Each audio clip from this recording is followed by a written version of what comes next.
Hello!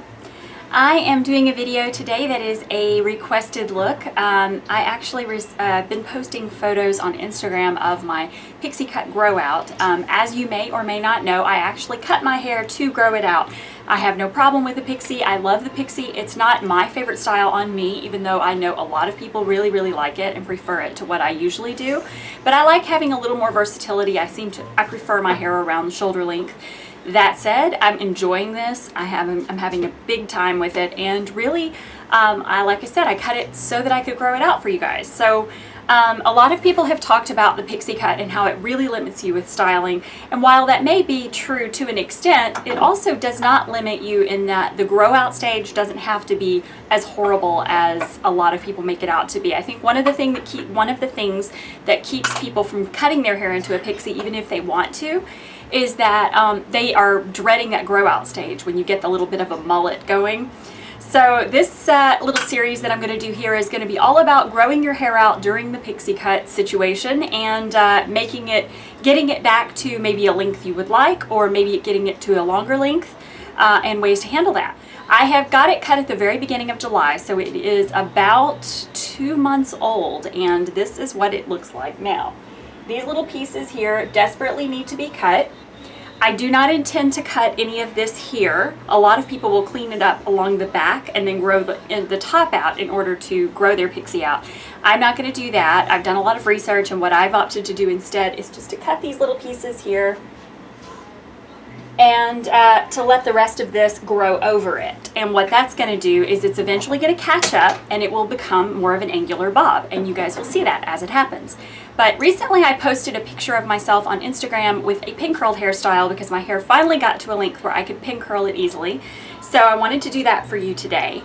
I also am in desperate need of a color, so please forgive me for that. You guys are catching me right at the in-between stage, right before I get it trimmed up and colored, so right now it just looks terrible. But anyway, I kind of did that on purpose because I wanted you guys to see it in its natural state.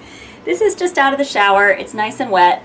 And what I'm going to do with it, it's not super wet, it's actually just damp now because my hair dries super fast. But what I'm going to do is put a little of my favorite setting lotion on it. This is the Sahag Sculpt Mousse. It is the Nourishing Mousse by Sahag. Now, this is something that's been discontinued from what I understand.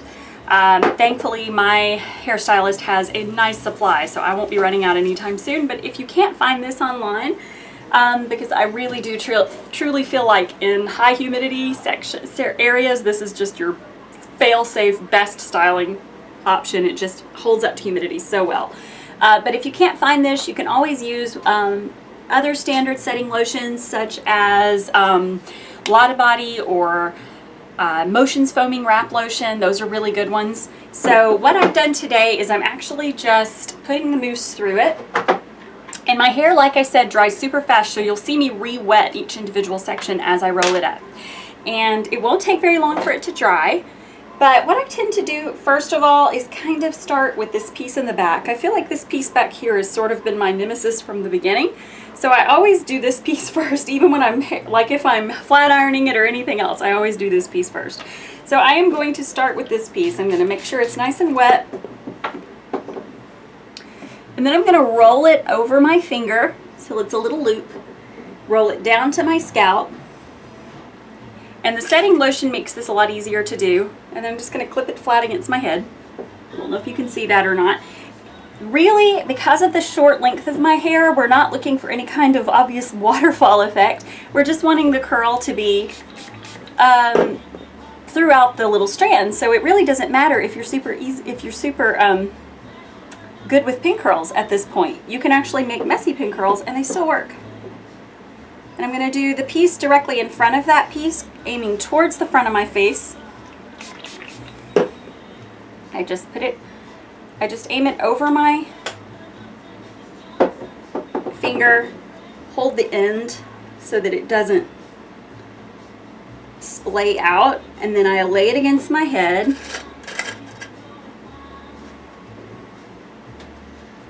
Y'all might hear Jeannie C. Riley in the background. Harper Valley PTA's on. Okay, and then I'm going to clip that piece to my head.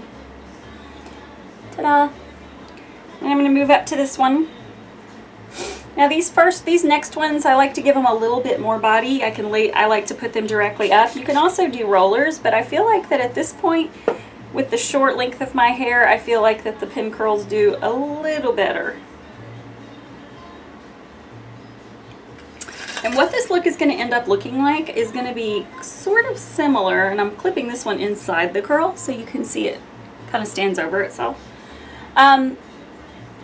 What this is going to end up looking a little like is something like maybe that Doris Day or Ava Gardner or Sid Charisse may have worn in the 50s. I don't find it to be the most youthful look, so if it's something that bothers you, then by all means, if you're in your 40s like I am, or if you are in your late 30s and you're afraid that this is going to age you a bit, then you by all means do not have to do this style. This is just a way to get some curl in there, and then you can make it look more tousled and more modern if you want to. But this is a look that actually, believe it or not, I get lots of requests for. So I tried it out on myself and then liked it, so I'm going to do this tutorial.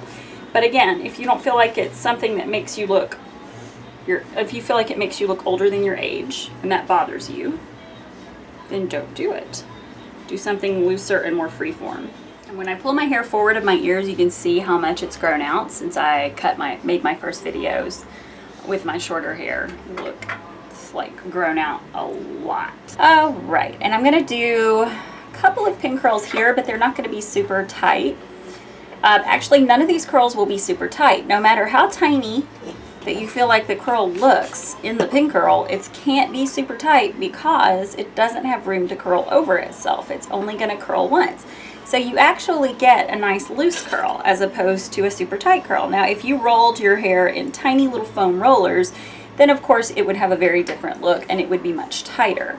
But as it is right now, this is a really good option for a vintage style, as well as a great practice for people who've never done really pin curls, because it's sort of foolproof. It's not gonna go scary on you. It's not gonna get frizzy. Now, because my hair is so short back here, see all this part? It's super short because it was cut like this. So I don't really mess with that. I'm just pin curling basically from here to here. On this side, I'm going to do the same thing. Start at the back, wherever the hair is long enough for me to work with.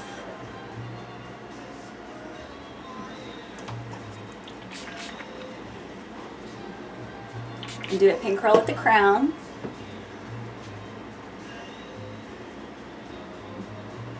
And just like with all of my pin curl sets, you'll see that on this side, I tend to curl away from the part, or not away from the part, but away from my face. Just for no reason other than that it's easier for me because I'm not looking for a specific setting pattern, obviously, with my hair this short. So it's really easy just to take it and just curl it which way. So yeah, that's what I'm doing on this side. Okay, so that's all I do. And what I do is I just basically curl it from the crown here, which is where it's long enough to do.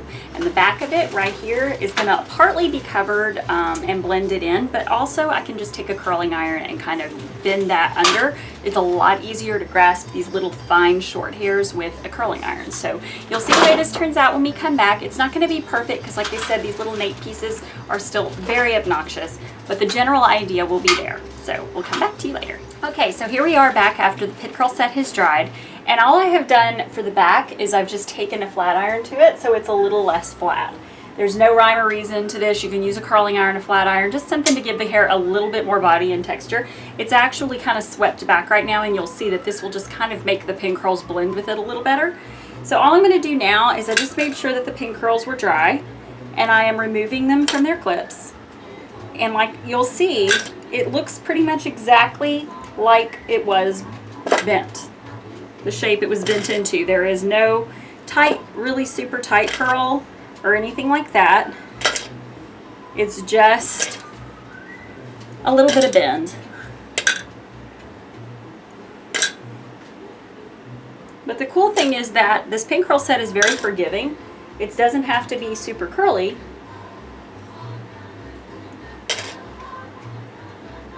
And these pieces that were kind of curled upwards, are going to be a lot more easy to kind of sweep back. So this side's going to go sort of back behind the ear, and then this side's going to be kind of up and a little fluffier. So I'm just going to take this round brush that has kind of a mix of natural, it has a kind of a mix of natural and nylon bristles, and it's especially made for sort of blow drying the hair, but because of the general texture and shape of it, it just makes it really easy to break up pin curls. So I'm actually just going to brush this back, and you'll see immediately you get lots of volume, which is just amazing, you know, because it's a pin curl set, and it's gonna be kind of one of those great foolproof ways of setting your hair in a nice, friendly manner so that you don't end up, because I know that with my hair being short, I feel like I just like went crazy with the flat iron because it was just easy, but my hair feels damaged now. So it's really great to be able to harness a different type of setting. So I'm working with the part, and I'm just going to brush it backwards. And the part of my hair that was pin curled back is now blending in with the rest.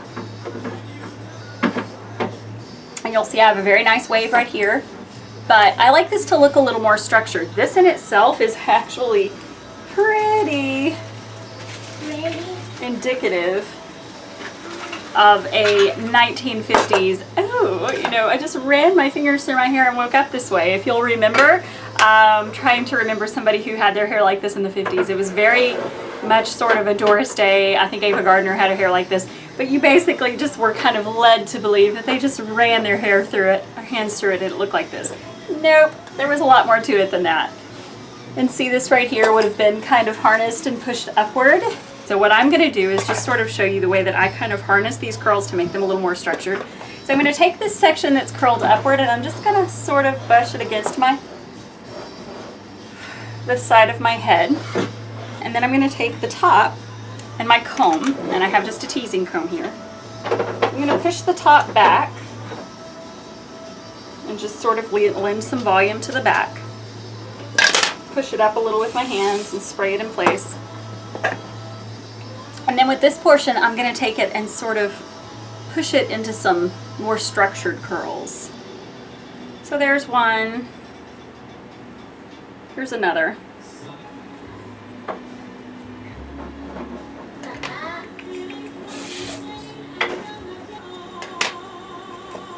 And I kind of like that curl, so I'm going to leave it there. And just like with any pin curl set, you can push it around and shape it into place and then rebrush it and do the same thing. And I just kind of feel like that's what makes pin curls magic, no matter what your length of hair is.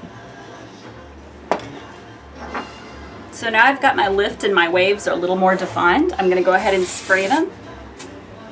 And over the course of the day, you'll see that this will settle even better. And it just looks like a 1950s sort of traditional pin curled style. And again, you can keep it fluffy if you want, but so that's a pin curled style for short hair that I'm really enjoying while my pixie cut grows out. And so it's just something you can do that's a little bit different, aimed off the face, a little bit of some wave and texture, and I feel like it's very forgiving, but once again, very vintage. So hopefully you guys like this. We'll see you next time.